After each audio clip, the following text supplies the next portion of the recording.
I'm 61 years old. I've been married to the same man for almost 4 decades. We raised kids, built a home, shared Sunday breakfasts, and silent evenings. I thought I had love, figured out loyalty, comfort routine. I never chased excitement. I never needed surprises. I liked quiet, predictable, safe. But sometimes life doesn't ask permission. It just taps you on the shoulder and says, "Not yet." I thought nothing could shake me until someone did. Please don't make the same mistake I almost made. I never thought I'd share this with anyone.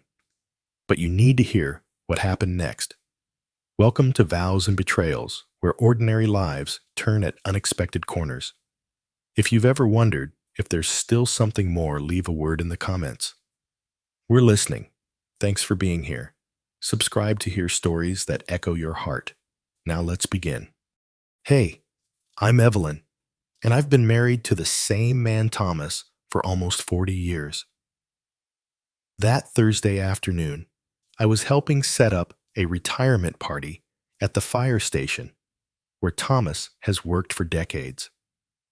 It wasn't the kind of place I visited, often too much concrete, the lingering scent of engine oil and burnt coffee.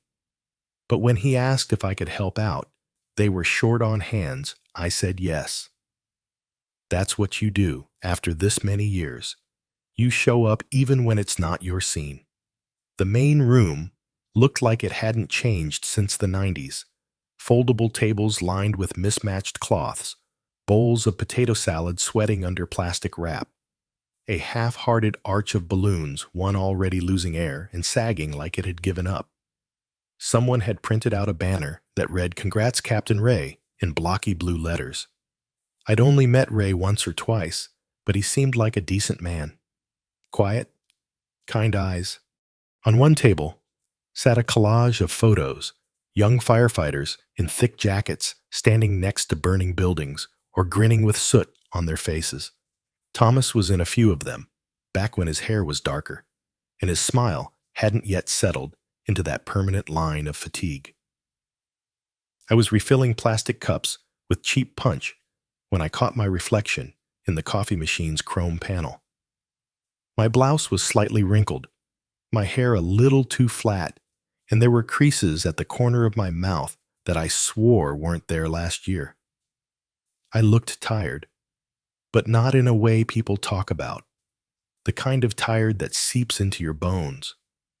Thomas was across the room, laughing with Ray, a bottle of ginger ale in his hand. He looked happy, or at least like he was playing the part. I didn't want to interrupt, so I gave a little wave and turned back to the cups. It wasn't a bad day. It wasn't a particularly good one either. It was the kind of day my life had become a series of mild, quiet moments stitched together into something people called contentment. And I was okay with that. I didn't need fireworks. I didn't crave adventure. I had built a life that was safe, predictable, and steady. But sometimes, only sometimes, life waits until you're sure you've got everything figured out. Then taps you on the shoulder and says, "Not quite." I thought I had life all figured out. Until that day. I didn't plan to stay long. Once everything was set, and the chatter settled into small talk and polite laughter, I decided it was time to slip out. Thomas was still deep in conversation with Captain Ray, and I didn't want to interrupt the moment. The sky outside had turned that peculiar shade of purple-gray that meant rain was coming. I grabbed my purse and started for the door, heels clicking lightly on the tiled floor, when a voice called out behind me, "Need a ride, Mrs. Callahan?" I turned. It was Dan. Daniel technically, but everyone at the station just called him Dan. One of Thomas's younger co-workers. Early 30s maybe, tall, always with that slightly unkempt hair that somehow still worked on him. I remembered seeing him at a few barbecues and Christmas gatherings. Quietly charming, never intrusive. "Oh, no, thank you," I said with a polite smile. "I'm just heading to the car." He looked out the door, then back at me. Looks like the rain's about to hit hard. I parked close. I really don't mind. I hesitated. My feet were aching from standing too long, and the sky did look like it was about to open up. All right, I said softly. Thank you. His car smelled like peppermint and old leather, clean but lived in. He turned down the radio as soon as I got in. We sat in silence for a beat, two people who knew of each other, but not each other. You were a big help in there, he said eventually. Everyone noticed. I shrugged. I just wanted to be useful. He glanced at me, then looked back at the road. That's what people like you always do. Keep everything running in the background. There was no sarcasm in his tone, but I still felt something catch in my chest. People like me. He must have sensed it, because he added quickly. I meant that in the best way. I just think folks don't realize how much people like you hold things together. I didn't know what to say to that. It had been years since anyone said something like that to me. Maybe no one ever had. As we turned the corner toward my street, I noticed something on the back seat. A fireman's jacket. Thomas's name stitched on the collar. My breath hitched for a second. Dan caught my glance. Oh, that's Tom's. He left it in my car after the company picnic last month. I keep forgetting to return it. I nodded, but something about it felt odd. Not wrong, just unexpected. He pulled into my driveway, but didn't cut the engine. Thank you, I said, reaching for the door. And then his voice stopped me again. Evelyn, he said gently, can I ask you something? You can tell me to mind my business if you want. My hand paused on the handle. Something in his tone made me turn toward him. Are you happy I didn't answer him that day? I just looked at him for a moment, then stepped out of the car into the rain. It wasn't heavy, just steady, like the kind that makes everything feel a little slower, a little softer. I didn't rush to the porch. I let it soak through my blouse, cool against my skin. I needed that moment to breathe. Thomas wasn't home yet. I went inside, towel-dried my hair, made tea.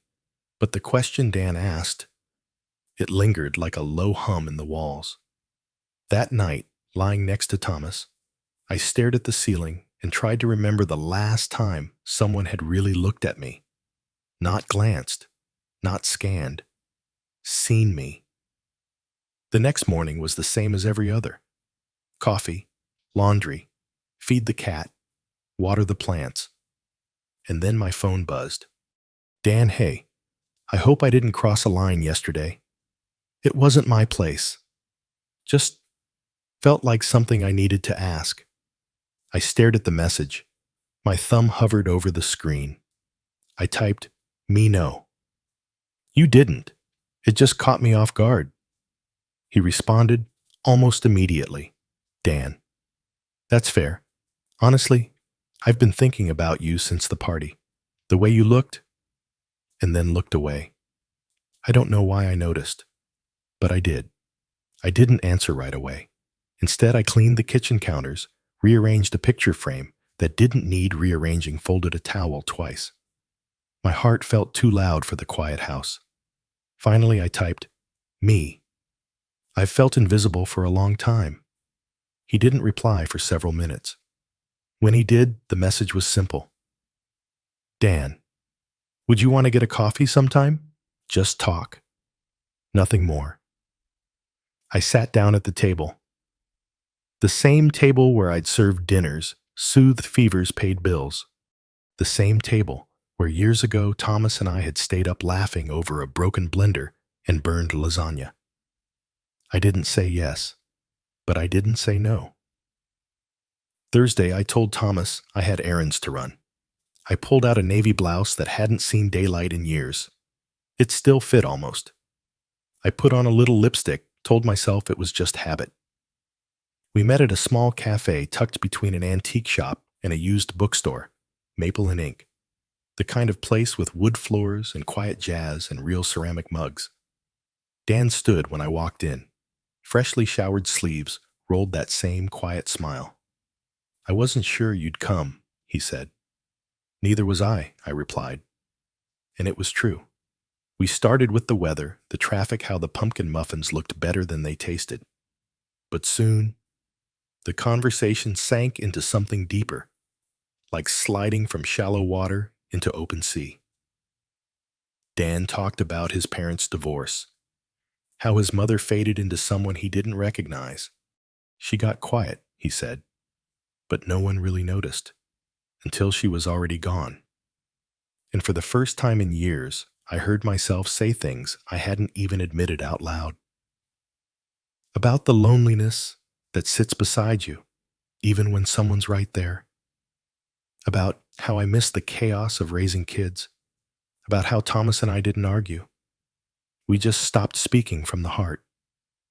And then just for a second, our fingers brushed when I reached for my cup.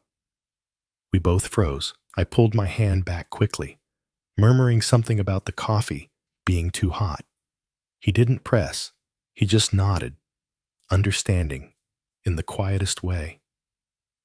We didn't meet again for several days, but I couldn't stop thinking about him. It wasn't desire. It wasn't excitement. It was presence. The feeling of being seen. Not as a wife, or a mother, or someone who refills the sugar jar. Just as a woman. As Evelyn. That Sunday I texted him. Found a quiet spot by the lake. Want to walk? He replied within seconds. What time? When I arrived, he was already leaning against his car, hands in his pockets. The afternoon was soft. Pale blue sky. Trees beginning to surrender to autumn. Leaves scattered like forgotten promises. We walked without speaking at first.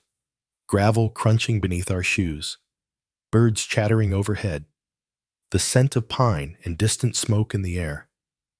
Do you ever wonder, he asked, what your life would look like if you'd made just one different decision? I glanced at him. Which one? Any of them. A missed conversation.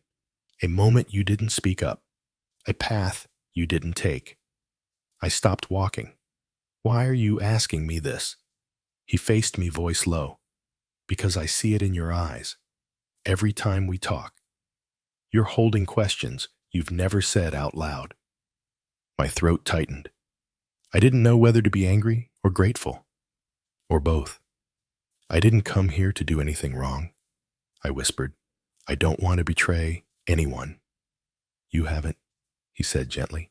Not yet. A breeze picked up. A strand of my hair flew across my face, and without thinking, he reached up and tucked it behind my ear. The gesture was so simple, so human. And yet my body reacted as if I hadn't been touched in years. I stepped back. I'm married, I said, almost like I was reminding myself. I know, he replied. You're also alive. That silenced me. We sat on a bench that faced the lake. The water was still holding the golden light of late afternoon. Neither of us spoke for a while. Finally, I asked, why me? Dan leaned forward, elbows on his knees. Because you carry silence like it's something you earned. Because you laugh with your eyes before your mouth does. Because the first time I saw you, you looked like why? Like you were holding the whole world together, with thread and a tired smile. Tears stung my eyes. Not from romance, from recognition. He didn't try to kiss me. He didn't move closer. He just stayed. And for the first time in a long time, I let myself sit in that silence without filling it, without apologizing for it. When I got home that evening, Thomas was in the backyard fiddling with the grill. He didn't ask where I'd been, just nodded toward the patio and said burgers tonight. I nodded back. Later that night, I went to our bedroom to change and found a small envelope on my pillow. It was Thomas's handwriting. Just a few lines. If you ever feel lost even here at home, I'd rather know than pretend we're fine. 3 days passed. I went back to my routines, laundry, grocery runs, polite conversations with neighbors I barely knew. But something inside had shifted, like I'd stepped into a room I'd lived in for years, and for the first time, realized the wallpaper was peeling. Then, one afternoon, at the local grocery store, I was checking tomatoes for ripeness when I heard it. That voice. Still the best eyes in the room. I turned too fast. It was Dan. He wasn't smiling to be clever, just soft, like someone who wasn't sure they were welcome, but showed up anyway. I swallowed hard. Dan, you startled me. Didn't mean to, he said, hands in his pockets. I wasn't sure I'd see you again. I hesitated. Neither was I. We stood there surrounded by the hum of fluorescent lights and soft country music over the speakers. A toddler screamed 2 aisles over. An old woman was asking where the eggs were. Life continuing as if nothing was different. Dan looked at the tomatoes, then back at me. I think about you. The words weren't heavy, just honest. I looked down at my hands. They were shaking just a little. This, whatever this is, it's not something that can last, I said quietly. It can't go where it wants to go. He nodded. I know, but that doesn't mean it wasn't real. That did it. I closed my eyes for a second, then opened them. Walked me to my car. Outside, the sky was overcast again. The air smelled like pending rain. We didn't speak as we walked, just moved together, in step like we'd been doing it for years. At the car, I turned to face him. I can't be someone who lies, I said. Not to Thomas, not to myself. He stepped a little closer, voice low. I don't want you to be. I nodded. My throat burned. You woke something in me, I said, something I didn't think was still there. His reply was a whisper. You did the same for me, and then just once we hugged. Not with longing, not with urgency, just closeness. His arms around me, my cheek against his chest. That ache of goodbye without saying the word. Then he stepped back. Goodbye, Evelyn. I opened the car door, slid inside, and watched him walk away, his figure growing smaller in the rearview mirror until he disappeared around the corner. And I didn't cry. I just sat there with the truth. The week that followed was quiet, not the peaceful kind. The kind of quiet that settles when you know something has shifted, but no one said it out loud yet. Thomas didn't ask where I'd been. He didn't mention the letter either. He just carried on. Same breakfast routine. Same sigh when the news came on. Same soft snore every night. But I saw things differently now. I noticed how he chewed his food while staring blankly at the television. How he never asked how my day had been. How I stopped expecting him to. It wasn't anger I felt. It was distance. Polite, practiced, comfortable distance. The kind that sneaks in over decades until you forget what closeness used to feel like. I started waking earlier. Not to beat the rush or get a head start on chores. Just to sit by the kitchen window, coffee in hand, and watch the world come alive. I noticed the light more. The way it spilled across the counter. The way it warmed the hardwood floors. I let the silence breathe instead of rushing to fill it. I didn't see Dan again. And that was okay. What he gave me wasn't a future or a promise. It was a mirror. And in that mirror, I saw someone I hadn't looked for in a long time. I saw Evelyn, not Thomas's wife, not the kid's mom, not the dependable neighbor who always brought the potato salad to the potluck. Just Evelyn. And she was still in there, bruised maybe, a little worn, but not gone. That Thursday, Thomas came home a bit earlier than usual. He put down his keys, looked at me longer than normal. "You okay?" he asked. For a second, I almost said what I always said. "I'm fine." But instead, I looked at him and told the truth. "I'm not sure," I said, "but I want to be." He didn't say anything right away, just nodded, like he was giving me space I didn't even know I needed. That night we sat on the porch while the sky turned gold and then dark. We didn't talk much, but he reached for my hand, and I let him. It wasn't an ending or a beginning, just a moment. But sometimes moments are enough to wake you up, to remind you that you're still here, still capable of feeling, of choosing, of changing, even after all this time. Looking back now, I realize it was never really about Dan. He was a mirror, not a solution. He didn't come to fix my life. He didn't rescue me from a failing marriage. He simply reminded me that I was still here, still capable of being noticed, still worthy of feeling something real. Sometimes the most powerful awakenings come not through tragedy or grand gestures, but through soft, quiet moments when someone looks at you and really sees you. What Dan offered me wasn't an escape. It was a question. Are you still in there, Evelyn? And the answer surprised me. Because yes, I was.